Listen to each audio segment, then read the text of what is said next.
I am super happy to introduce to you all Travis Jackson. He's obviously great. He's a partner and managing director at one of my favorite firms, not because I also work there, but just because it's amazing on its own, at the Boston Consulting Group.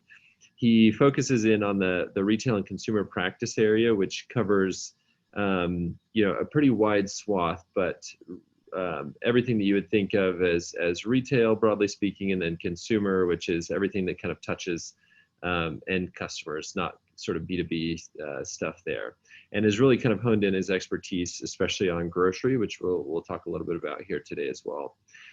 Before this, he's done a bunch of really interesting stuff, my favorite of which is doing some work, and maybe he can tell us a little bit more about it, with the Australian Football League, which seems like a ton of fun and mostly sounds like him just having a good time. Doesn't sound like actual work, but he surely had a great time there.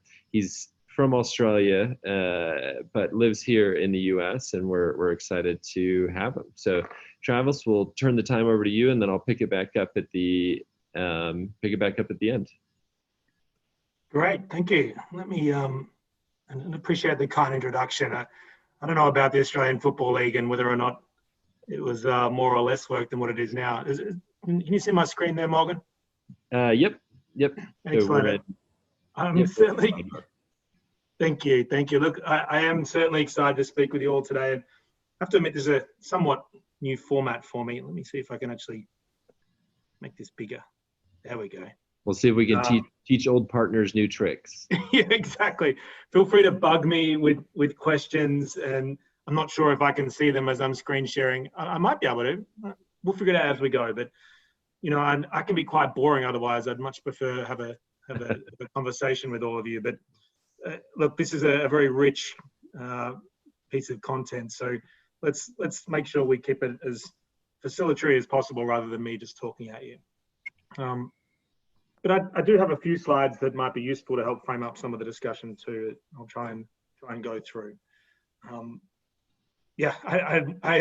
was reflecting on this as I was putting this together, is that this is a time that we're going to look back with some wonder in 10 years. Communities, industries, countries have all been impacted in a way that we haven't experienced before. I know I certainly haven't. And grocery retail, which is where I've been spending a lot of my time, and probably a significant portion of my professional life, AFL football aside, has been completely overwhelmed.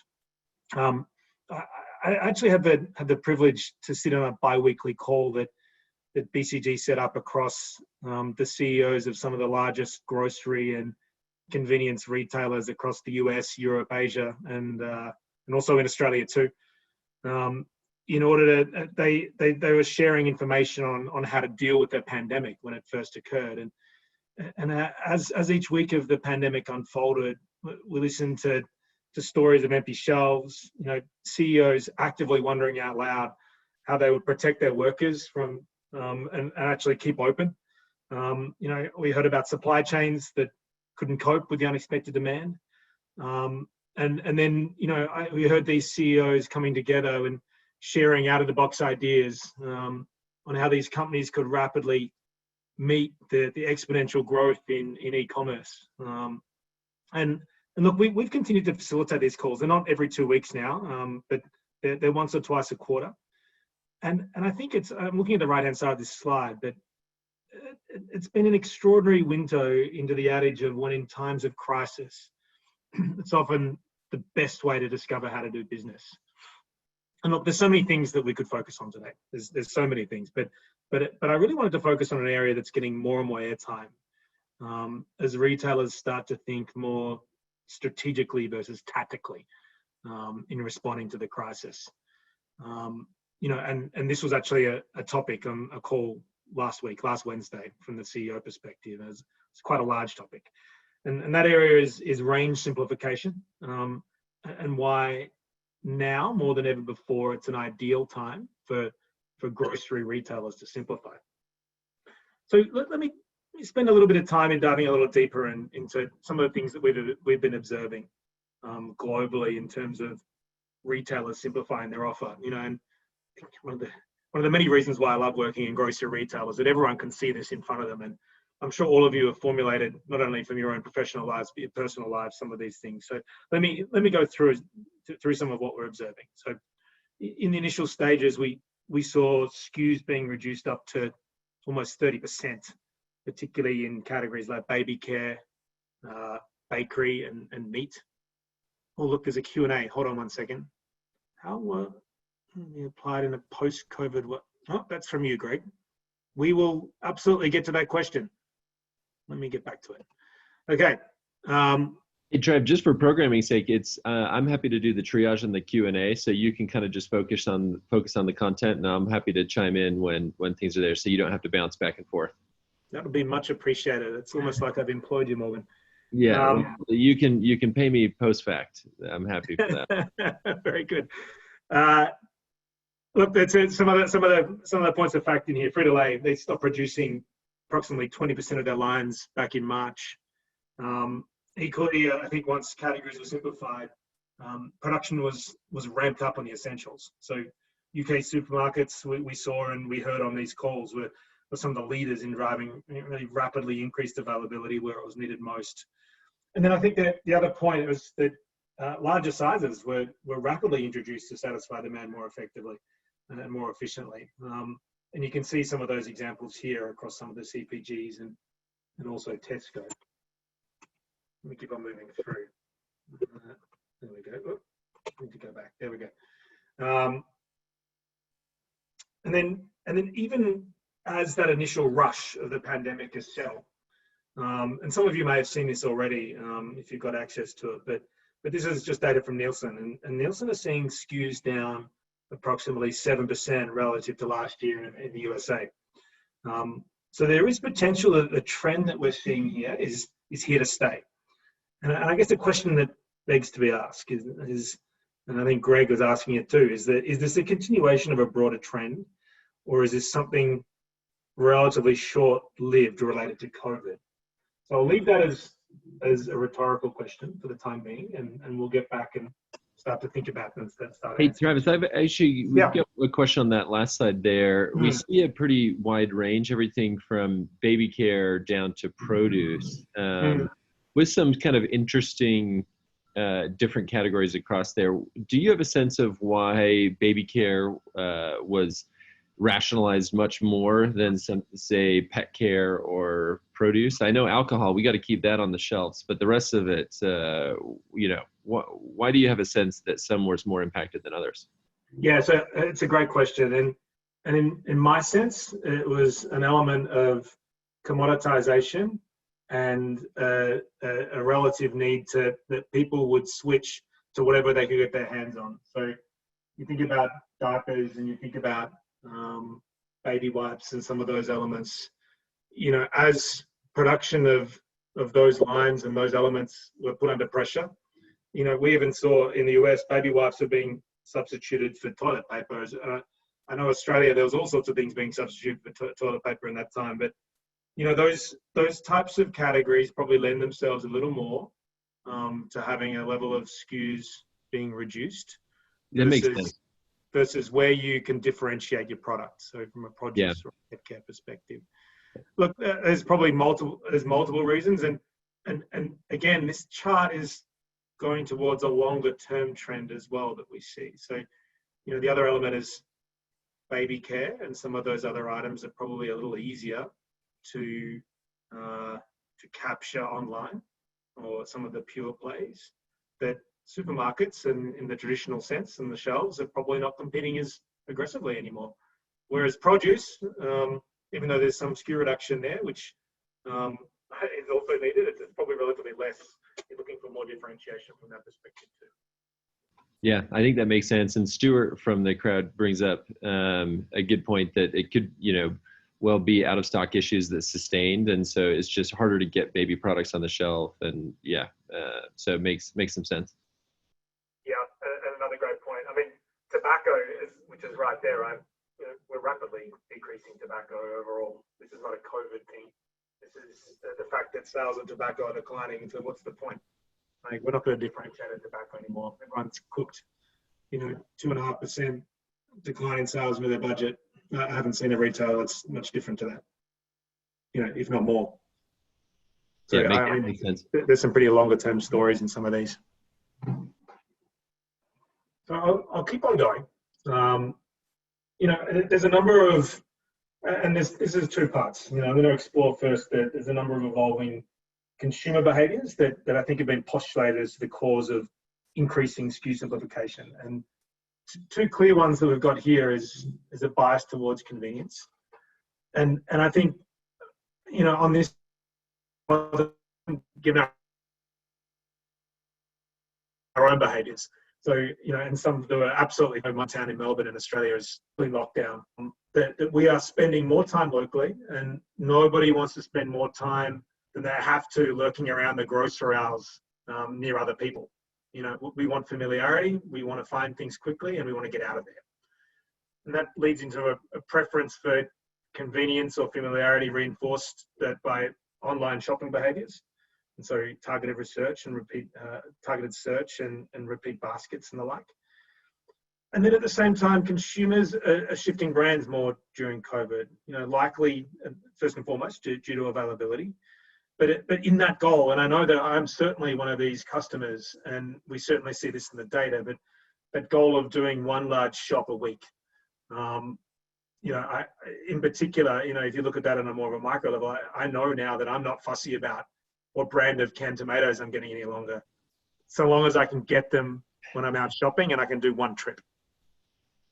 Yeah, makes a ton of sense. If it's on the shelf for now, let's just get it. Exactly. So it's bias towards convenience, and so and then the other is this, probably this is a little bit more secondary, but this divergence, and this is what could be causing SKU simplification, is a divergence of spending and behaviour we're seeing in the marketplace, and that could rapidly start to increase and polarize as our economies start to shift. But the two patterns there that you see, that if you simplify your SKUs on the shelf to be able to polarize your offer more, is that increased spending. And so there's lots of examples of both essential and discretionary spend spiking, with consumers indicating they intend to spend a lot more on things like health and fresh and baby in the next 6 months. And then there's also, this looming spectre of trading down. I think there was a study that said something like 20% of Australian and US consumers are trading down while shopping. And I think retailers are getting ready for this. They may be anticipating a further flight to value behaviour. So I want to paint a picture that there may be some customer behaviours during this period that's been driving some of the SKU rationalization. And then the other or more obvious one, probably, and the one that I tend to see with my clients, it's a simple response to retailers under operational distress. So supply chain pressures, and look, they're simply bursting at the seams given the additional demand. So limiting exposure to anything complicated has become an absolute necessity. Store operations, stores can't keep up with stock on the shelves. So reducing complexity and increasing space for essentials on the shelf gives stores a fighting chance to keep up. And look, I really feel for stores at the moment. In addition to the increased demand, there's actually more complexity in their operations given COVID from a cleaning and sanitization perspective. So, there's an imperative to simplify at all costs for our store operators. And then this was actually one of the hottest topics that we had on this CEO call, was the expectation of volume spikes. I think this is, holiday sales fast approaching, just at the top of mind for everyone right now. And retailers are now reaching into their pockets and pulling every lever available to anticipate what I think most think will be a record holiday season. And one of the most obvious levers for this, short of literally, we have retailers leasing entire DCs to fill them at the moment. One of the worst type of models you can be forced to into doing so. But range simplification is an obvious lever to be able to anticipate volume spikes. Well, one question, Trev, on this. Yeah. Anecdotally, we've seen this with some of our clients and friends. on the brand side, folks like Kimberly-Clark or Keurig Dr. Mm-hmm. Pepper, who have also they've struggled with this on the opposite side. Their margins might be down and getting stuff on the shelves is really tricky. Have you seen this kind of more generally, or is that, just anecdotes that we've experienced, or have you seen that as well more broadly from the other side of this table? Yeah, I mean, absolutely. So I think the most obvious example I can think of, Kimberly-Clark is, and Georgia Pacific and the like, is that we still see huge outages in the US of things like paper towel and toilet tissue. And it's not as if, look, demand may have increased because people are staying at home a little more. There's obviously a sanitization aspect to that as well. But it hasn't increased to the point that it should be running out of stock. I mean, that is clearly a supply side issue. And, there's a lot been discussed around the many years of optimization of inventory and of manufacturing lines that when given an unexpected event and an unexpected surge, it's very, very hard to come back from that. And look, I'm not behind the scenes from a CPG perspective, but I'm behind the scenes from retailers being unable to secure demand across some of these categories still. And so, look, it is absolutely a response from the supply side to answer your question, Morgan. And we've seen it. We've seen numerous CPGs. I think I mentioned Frito-Lay already, but numerous CPGs getting in front of this to rationalize some of their product line for now, so they can keep up with the demand for essentials. Again, just a very basic operating response. It'll be interesting to see what happens into the future. It's not in my DNA to see consumer companies not wanting to innovate and expand their ranges into dominating the shelf. But let's see how this partnership continues to shake out. Yeah, it's kind of interesting, and someone brought up in the questions kind of this interesting push and pull, more or less, where simplification might be great, where you have a great partner that can get products on the shelf, but it feels like, and maybe you address this later, there's some inherent risk where if that partner for some reason falters or your supply chain breaks, you might leave your consumers in a lurch, right? Where they, if you have fewer SKUs of toilet paper on the shelves and one of your suppliers doesn't come through, you could have a problem there. Absolutely. And look, I would actually think across my career, this has been the number one fear of retailers for doing anything, is that we feel very beholden to our suppliers. And it is the fear, and it's a very legitimate one, is that if I don't have a whole lot of backup in my own system and I don't have other options and choices, I will not be able to fulfill demand.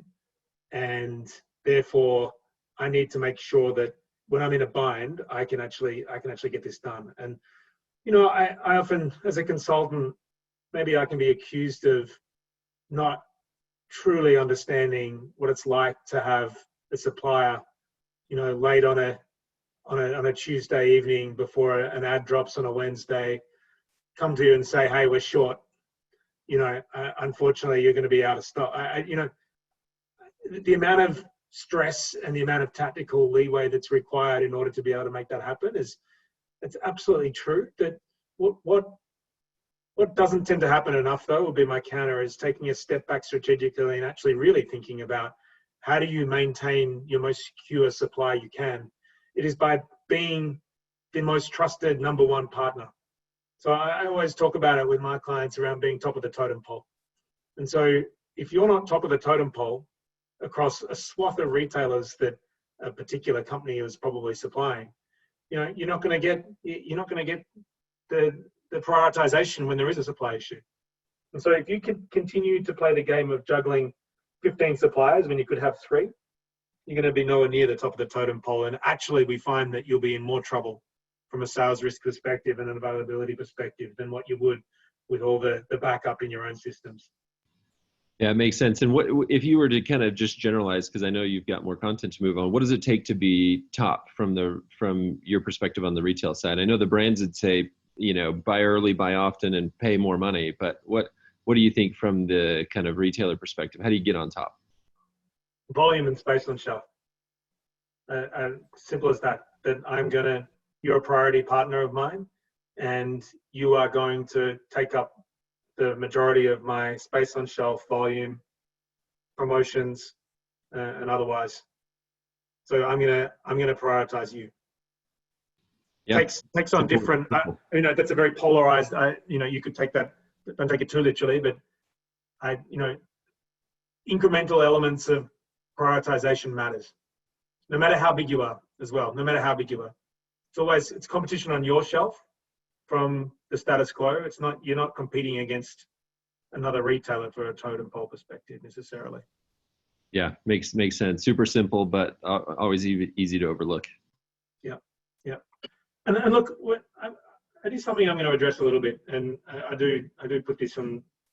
We have a look at this later, but I do want to make sure I keep the questions coming on that point, because it is, whenever we do this program, and I'm sort of reaching the point of where I will talk about this program a little more, but whenever we embark upon simplifying an offer, it's the first thing that a buyer will say to me is, "Nah, I'm gonna lose sales.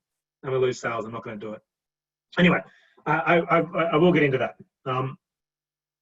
What I do want to quickly explore first, and just what I really want to just make sure is very clear in this, is that the question of weren't the customer behaviors and operational costs of variety that I described from a COVID perspective, weren't they already there all along? Are we just seeing an amplification of what's a glaring issue that grocery retailers have really needed to grapple with? And so this slide, let me cast a bit of a narrative with this slide, is that range complexity has always been an issue for customers. It's not just because it's not because of COVID that I'm happy to switch anymore. It's too much choice has always been an issue, and it results in decision paralysis. There's a lot of studies on this. My favorite study is watching my wife in a US cereal aisle.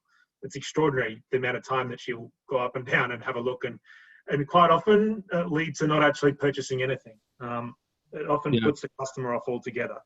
I'm sure you've done it, but try, if that takes some time, imagine me with my 5-year-old kid. We could spend years in that damn aisle. Exactly. Look, and there's preferences, different categories. Again, I'm talking in generalizations here. Different categories require more choice than others. But in general, there is a curve that looks just like this, of relative to the number of choices, a positive emotion to being faced with those choices tends to decrease over time. And we see that in shopping behavior of individuals. The second point, which we've talked a lot about, is that range complexity absolutely drives out of stocks. And look, out of stocks, it's a very complex retail problem, but over-skewed categories is always something that we see that is driving issues in availability and a loss of sales because of it. CPGs, we talked a bit about, and I put in here sitting control to CPGs, is that we see this a lot in a lot of retailers over time, is that CPGs tend to drive range complexity to suit their needs. And look, CPGs have long incentivized retailers with slotting fees for more items. And, from our perspective, it's a poison chalice and a dangerous pathway to go down. I'm not going to dwell on it here. It requires a whole nother webinar, Morgan, but it is certainly something that we've seen CPGs extend their power over retailers for a long time from that perspective. And look, maybe I'll lie here. I do touch on it a bit further on this next one. I just talked about it, the totem pole. The more variety that you have on finite shelf space, the more retailers will diminish their own purchasing power. There's no ability to consolidate it into a winner. So again, you see control to CPGs, you're happy to take the slotting fees, get lots of variety on your shelf, which leads to lots of other issues. And namely this one, this loss of purchasing power, it's a doom loop, and it's a cycle that you get yourself in.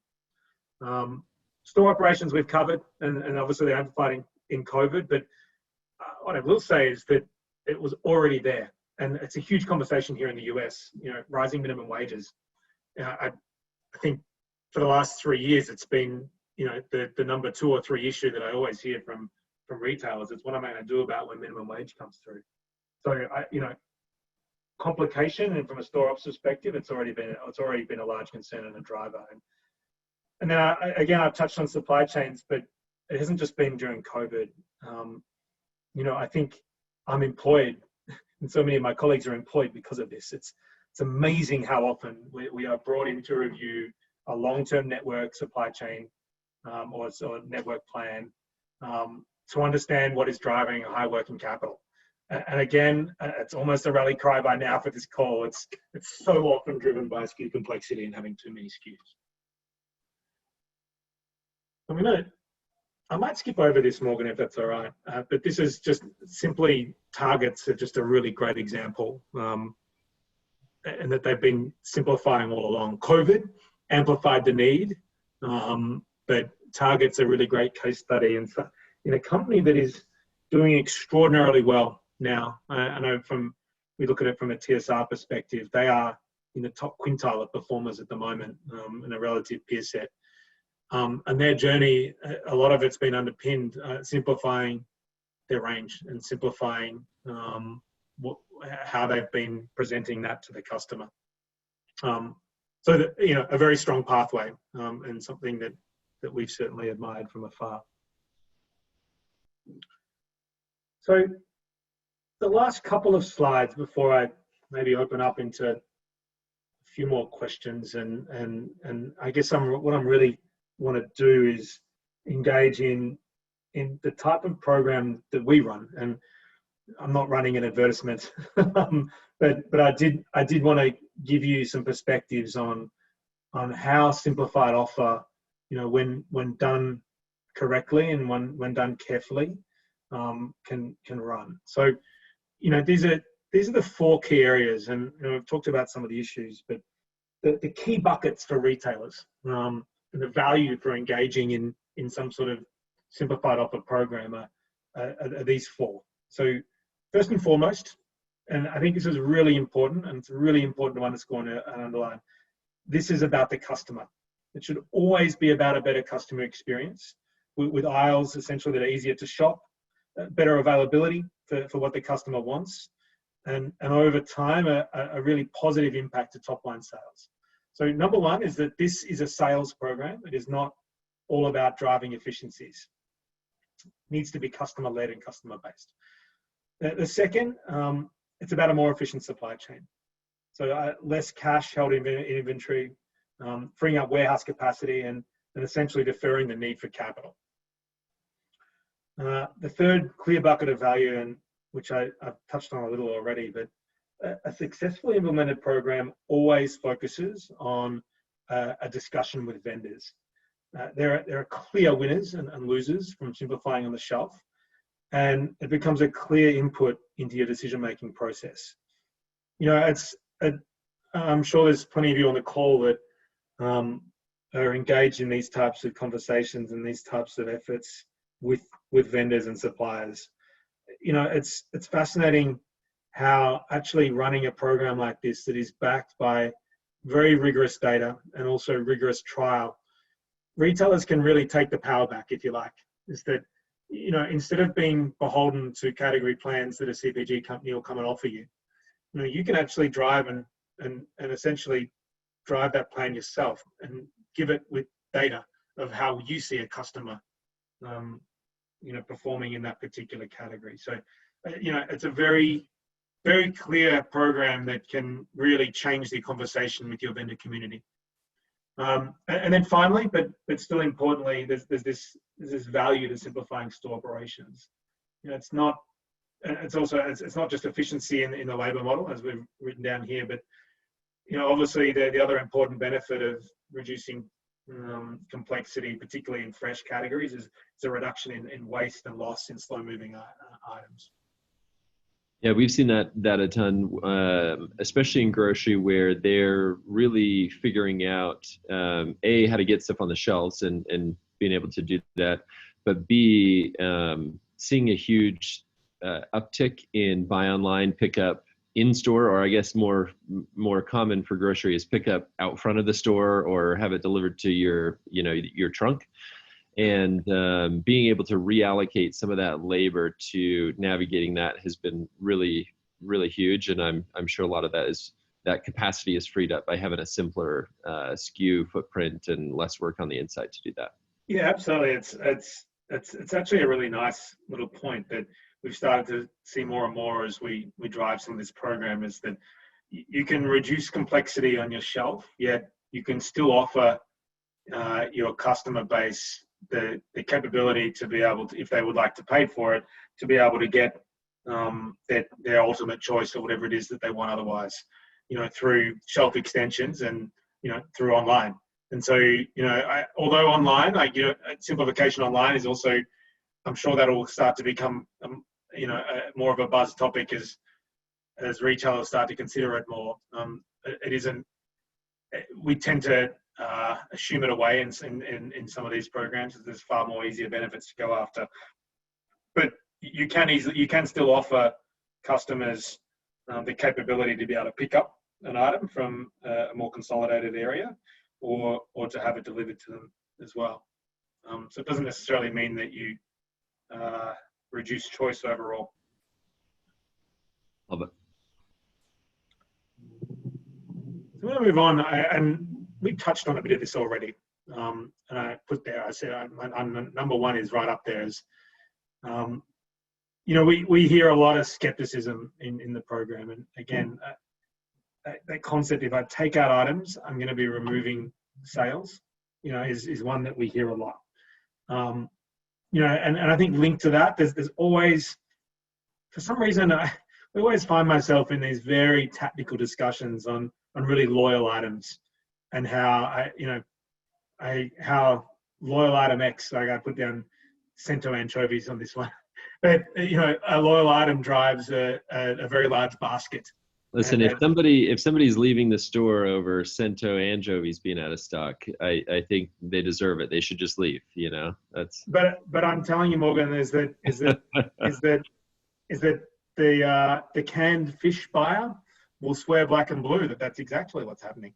Yeah. And so it is a very legitimate, and I will get into this a little bit, but this is a legitimate concern and skepticism, and that's why the program needs to be done with a level of deep data and analytics and a lot of care around the customer.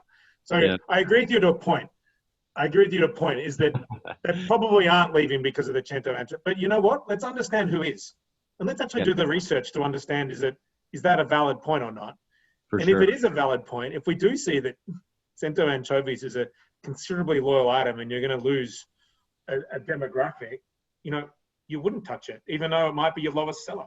So that is a very legitimate skepticism, and it's something that we do address.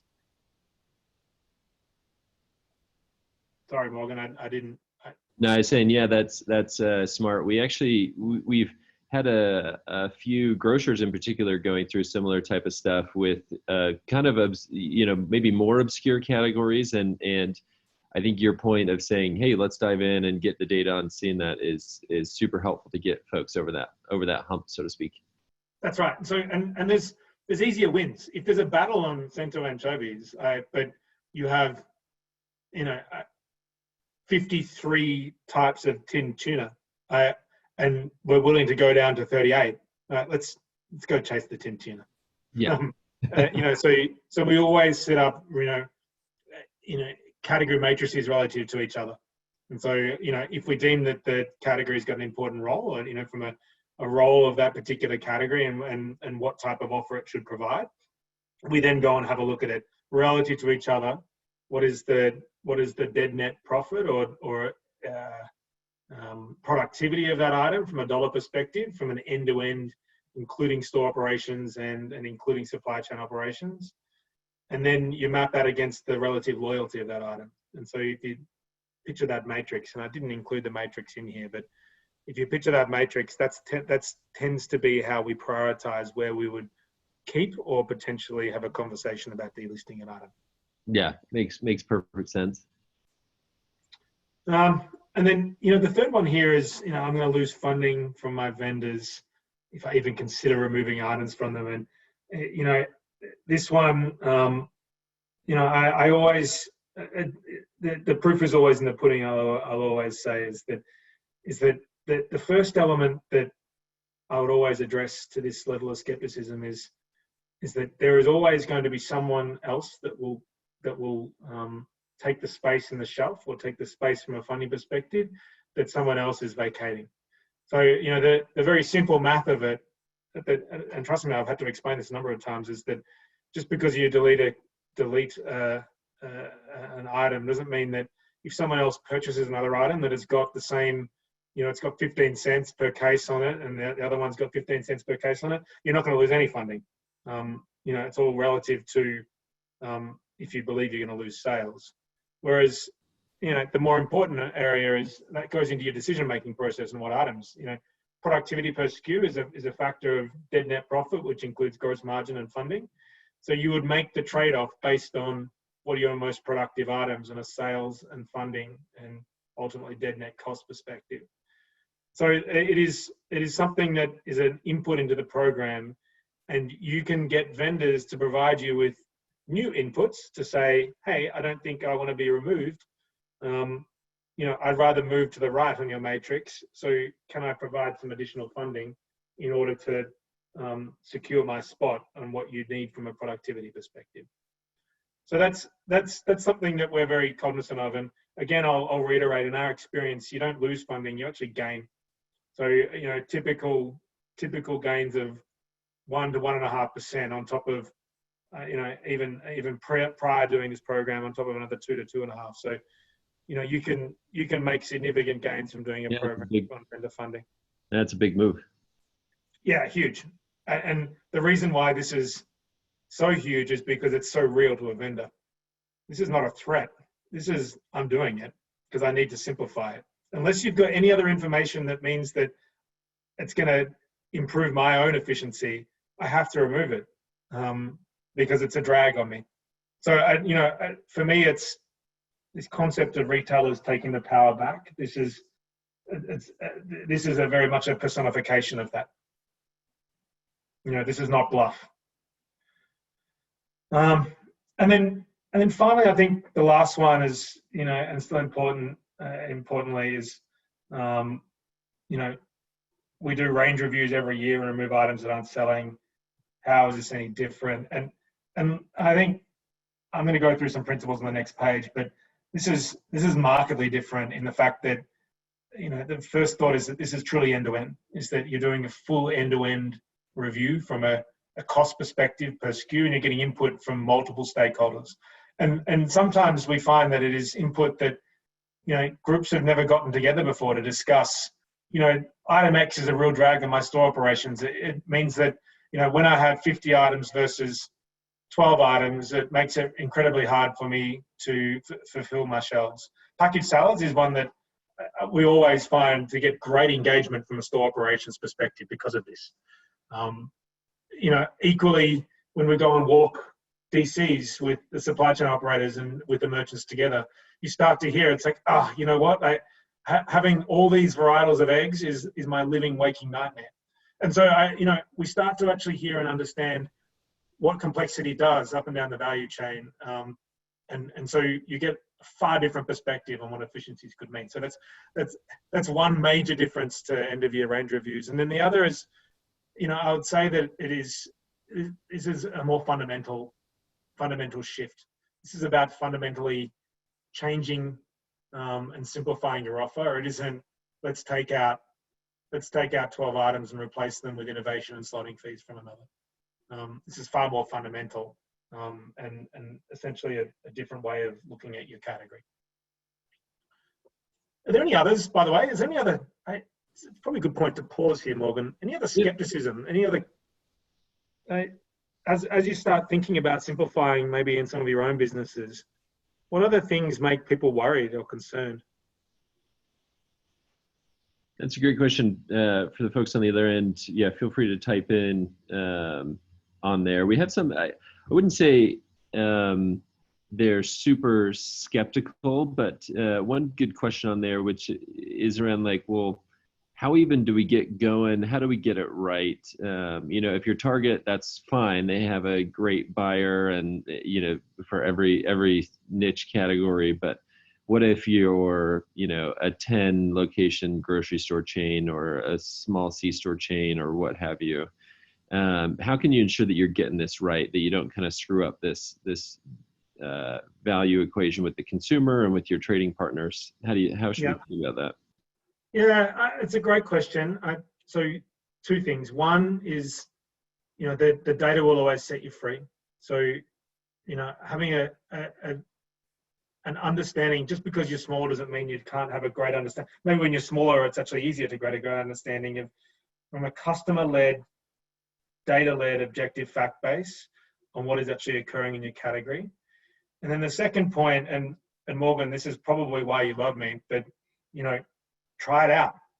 There's nothing better than trialing in retail to actually understand how does the customer respond and react. You don't need to go and do this and make a sweeping change because you feel like there's a burning platform to simplify. You can incrementally simplify, and you can try this in a few categories. You can try this in, a region of stores. And then you just get even more richness of data. If you set your trials up properly and you can actually measure them and execute them, this is the richest data set you're ever going to get on your customer on some of these moves.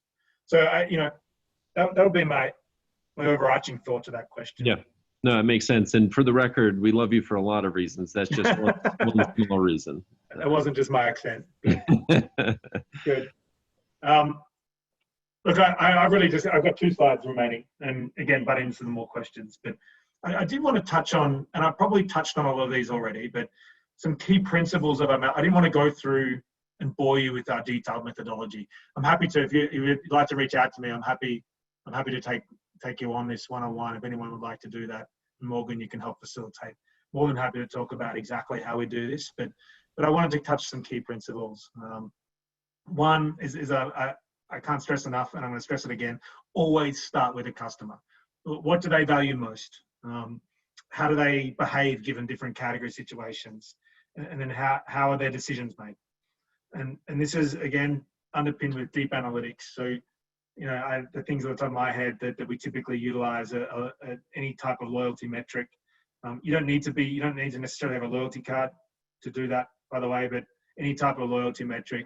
The detailed customer decision trees are hugely important, and an invaluable visualization tool to truly understand what goes on inside your category, and how to stress test where you've got key weaknesses.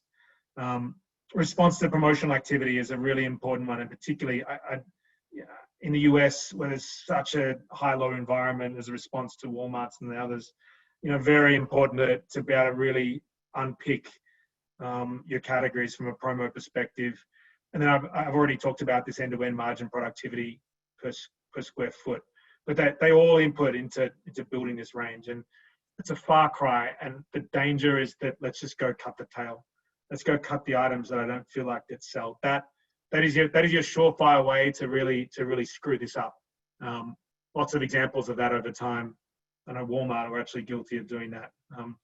If you're too simple about simplification, you can get yourself into trouble. This is a very surgical program. The other principle, I've touched on this around the fear of losing funding. This is about building funding premiums. It's a huge prize to be won, and a win-win for you and those vendors that you deem to be the most supportive and the most relevant to your customer base. I think both warehouses and stores are really key stakeholders in your decision making, and I've touched on that already. And then look, again, I'll touch on it again here, but learning through trial is critical, and it means that the data and the skepticism that you might feel, or anything that is aired within your organization, they're validated through these targeted trials. The other reason why they're critical is that validation is not just an internal mechanism to say, hey, we've got this right. The validation is for your vendor community as well. So being able to take data to your vendor to say, I've actually increased my sales when I don't have you on the shelf, is a very, very powerful discussion to have. And then lastly, I think stores and having stores engaged in this process and sharing the learnings, given that they're involved very heavily in a trial program, and then you are relying on them so heavily for flawless execution to ensure that your customers are not affected by the moves that you make. And this really fosters this level of cohesiveness that this program brings. And so you start getting this real end-to-end view of what your customer offer is. It's not about the merchant team requiring others to do what they need to do to get it on the shelf. It is about a cohesive up and down the value chain viewpoint. And, I think it can really change the ways of working for organizations too. Yeah, makes a ton of sense. And then just the last thing I'll finish up on and then take some questions is I just wanted to give you a bit of a taste on what we typically see. So this is some trial results from a recent client that we capped off it was circa 9 months. It was about 8-month program. And this was prior to COVID, where we simplified the range across 50 key categories. And we simplified them by, on average, around 25%. You can see there on the right-hand side that we actually saw an increase in sales. And it wasn't just sales dollars, this was an increase in units. We saw, a 2.7%, almost 3% increase in GP dollars. And I just want to make that very clear, is that's unnegotiated. So that we didn't run the negotiations with the vendors to trial. This was just an increase in understanding what are your most productive items. We saw out of stocks, we saw the needle start to move. This by no means was what you would typically see from doing this overall, but we saw the needle moving on out of stocks, which was really good. Approximately 7% of inventory was reduced right up and down the value chain.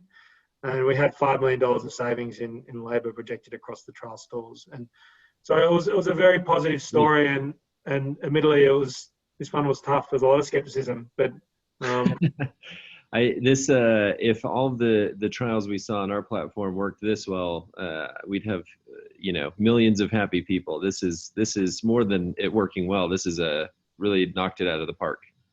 Yeah, and the funny thing, Morgan, is that it's a very human response to sit there and say and sort of hope that something works. We knew this was the data said that it was going to work. Like the only thing that we hope for is execution.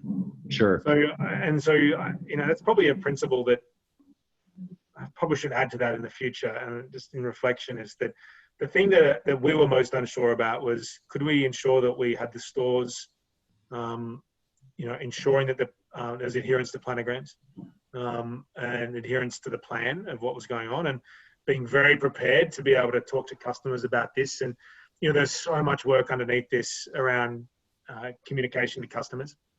But then also, from a supply chain perspective as well, what changes do we need to make in order to be able to ensure that we can land this too? Yeah, so I think it makes a ton of sense. Important.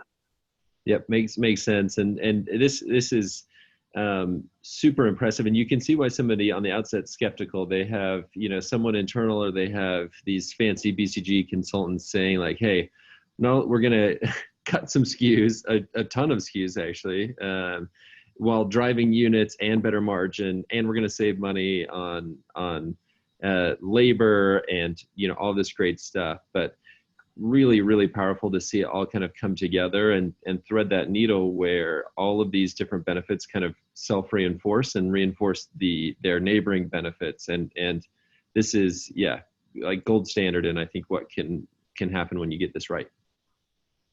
Yeah. Yeah, it is certainly, it's for me, I mean, obviously I work right up and down the value chain across multiple topics.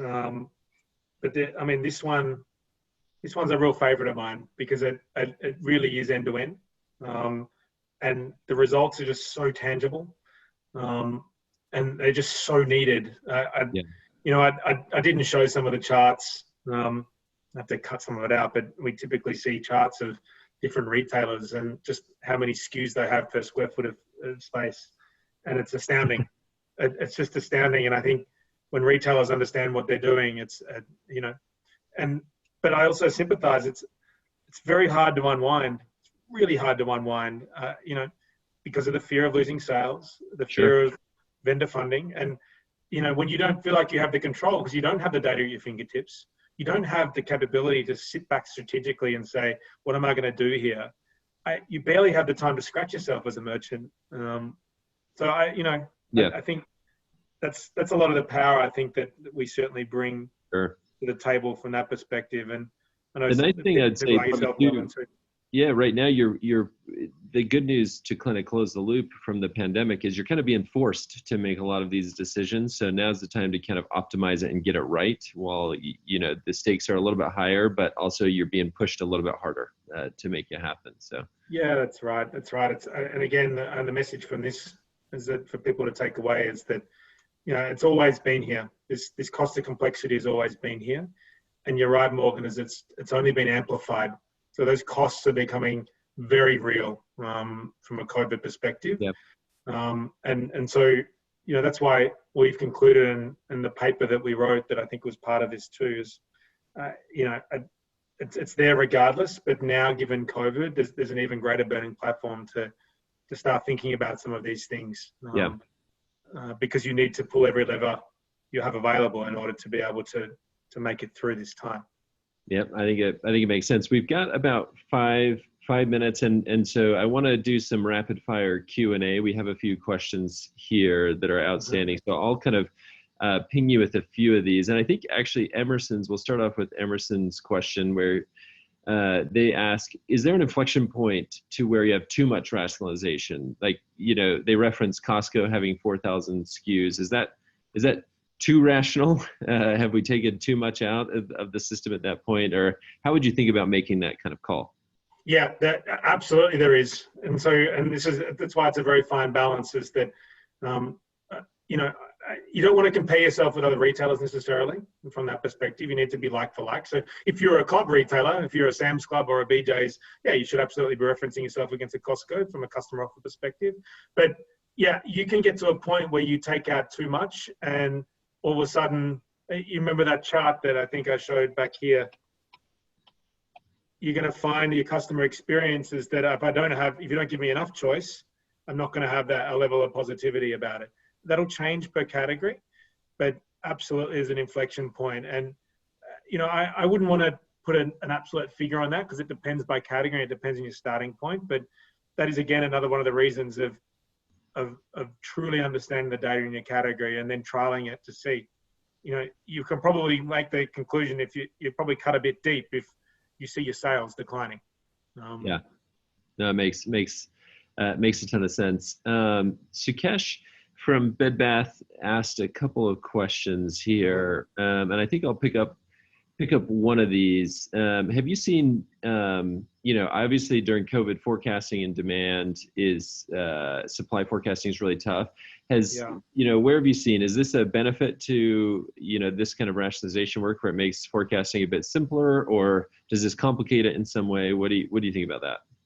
Yeah. So overall, is that the idea is to make this far simpler. I've had the privilege of sitting down with a number of forecasting departments over my time, and sometimes the processes are so damn manual that you're going through huge sheets trying to look at a store forecast versus a centralized forecast versus another forecast and trying to get your perspective on all the constraints across your system. The more items, the more complex. Makes the more sense. items, the more complex that triangulation is. And so if you can simplify your system, think about it. Forecasting for 5 items, and given the constraints and complexity for those items in your supply chain and the logistics and the truckloads that you've got to manage versus 10, versus 15, versus 25, absolutely, it makes it simple. Yeah.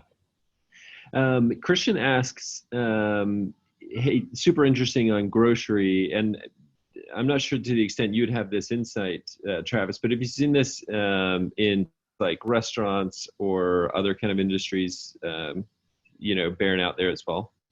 Yeah, it's a great question. And the simple answer is yes. So, we debated long and hard about whether or not we would make this a grocery specific paper or whether we would make this a retail and restaurant sector specific paper. We ended up settling on grocery because I think mainly because of my recent experiences and the fact that we've done it in a number of grocery retailers. However, across BCG, this happens all the time. So I think about clothing retailers, I think about furniture, I think about restaurant items and menus, simplification, and there's a number of other articles about about just simplification overall inside businesses. But simplification, the same principles are going to hold. Exactly the same principles are going to hold, the same levels of analysis required, the same level of trial. Yeah. If you can simplify what you're doing, it makes you far more efficient. It enables you to then reinvest into the customer again. It's going to be happy days. Yeah. It's a very rare, it depends on who you are and what your DNA is, but very rarely does it make it your offer that you have more choice than anyone else available. Sure. It's rare. It's Yeah. rare. That's a very distinctive retail offering. I like it. We are unfortunately at time. I wish I could keep this going for another hour or so, but unfortunately we gotta stop it here.